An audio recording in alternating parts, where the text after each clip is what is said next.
साथियों नमस्कार। मैंने अपने पिछले वीडियो में आपसे वादा किया था कि मैं इस वीडियो में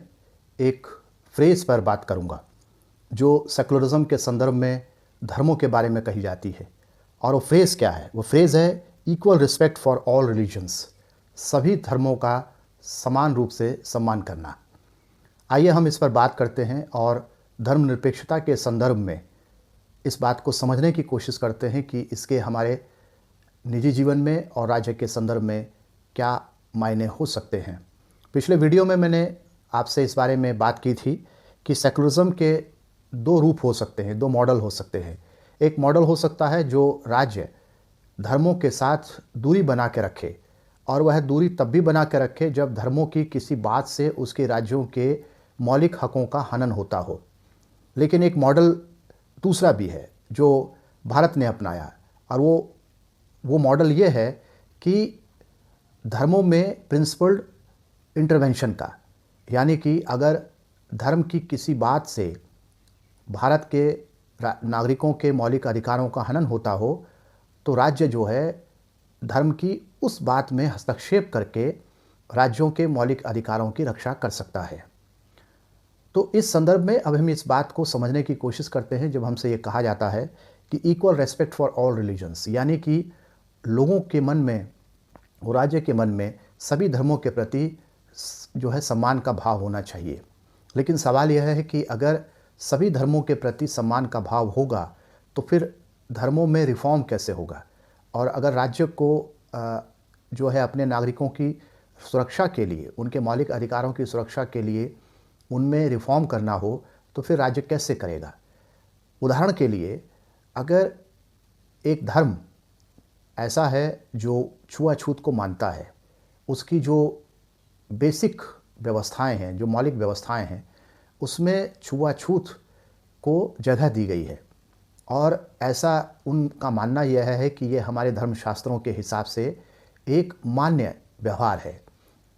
तो अगर छुआछूत जो है वो लोगों की डिग्निटी और राइट टू लाइफ के खिलाफ है, और छुआछूत जो है वो लाइवलीहुड के खिलाफ है, क्योंकि छुआछूत के आधार पर अगर किसी दफ्तर में किसी व्यक्ति को नौकरी नहीं दी जा रही है तो वह जो लाइवलीहुड का सवाल है, जिंदा रहने का सवाल है, खाने का सवाल है, कमाने का सवाल है, उससे जुड़ जाता है। तो फिर ऐसे में राज्य क्या करे? राज्य उन लोगों की भावनाओं की कद्र करते हुए जो छुआछूत को मानते हैं, उन्हें क्या इसमें हस्तक्षेप नहीं करना चाहिए?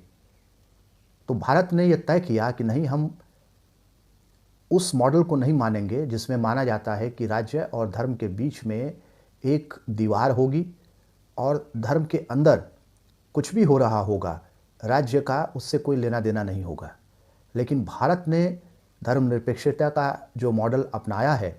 उसमें उसने तय किया कि अगर उसके नागरिकों के मौलिक अधिकारों का हनन हो रहा होगा तो भारत सरकार, भारत राज्य जो है वह उस धर्म की उस बात में हस्तक्षेप करके अपने नागरिकों के मौलिक अधिकारों की रक्षा करेगा। इसी तरह से हाल में ही 3 तलाक का जो पहले सुप्रीम कोर्ट के द्वारा और बाद में जो है सुप्रीम कोर्ट ने उसे दोबारा से रिट्रिएट किया, उसको फिर से कहा कि 3 तलाक जो है वह स्वीकार नहीं किया जाएगा। तो क्या राज्य को जो इंस्टेंट ट्रिपल डिवोर्स है उसे स्वीकार कर लेना चाहिए, क्योंकि वह किसी धर्म का मामला है, चाहे उसकी जो नागरिक है, मुस्लिम महिलाएं क्योंकि भारत की नागरिक हैं, और अगर ट्रिपल डिवोर्स से, इंस्टेंट ट्रिपल डिवोर्स से उनके मौलिक अधिकारों का हनन होता है तो क्या राज्य की सरकार को उसमें हस्तक्षेप नहीं करना चाहिए था? सबरीमाला का एक केस है। सबरीमाला में एक खास आयु वर्ग की महिलाओं को प्रवेश नहीं दिया जाता था, लेकिन भारत के सुप्रीम कोर्ट ने उसमें हस्तक्षेप किया और ये कहा कि यह जो मौलिक हक है महिलाओं के, उनके खिलाफ है, और इसलिए जो है यह बर्दाश्त नहीं हो सकता,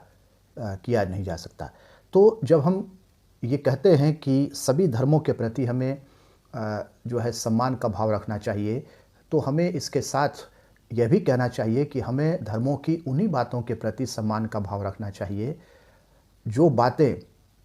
जो लिबरल डेमोक्रेसी है और लिबरल लॉज हैं और लिबरल राइट्स हैं,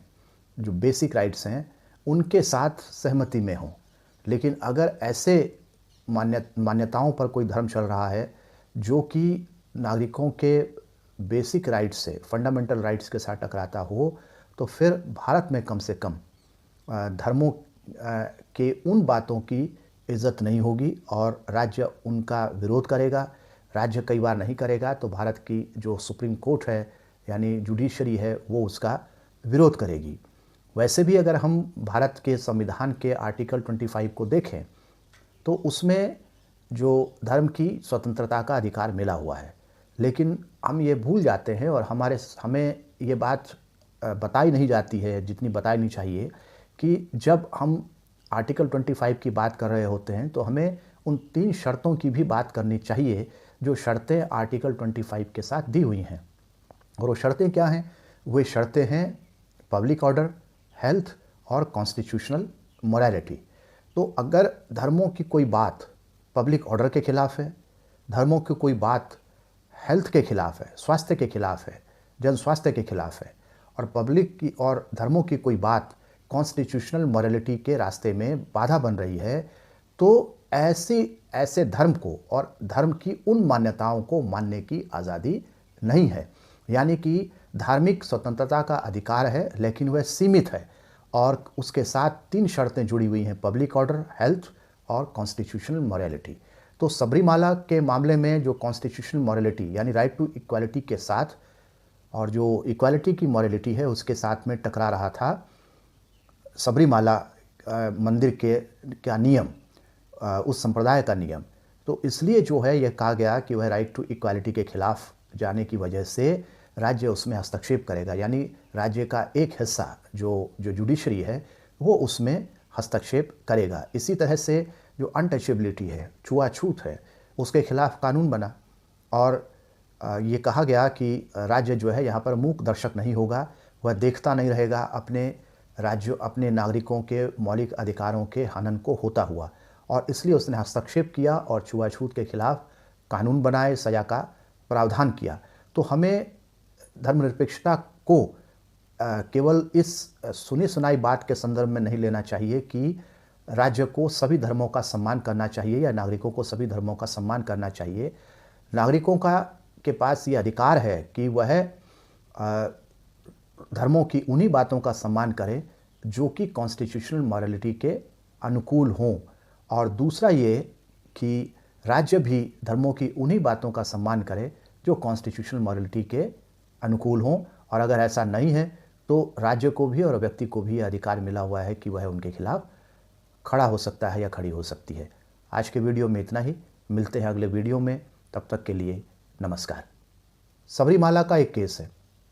सबरीमाला में एक खास आयु वर्ग की महिलाओं को प्रवेश नहीं दिया जाता था, लेकिन भारत के सुप्रीम कोर्ट ने उसमें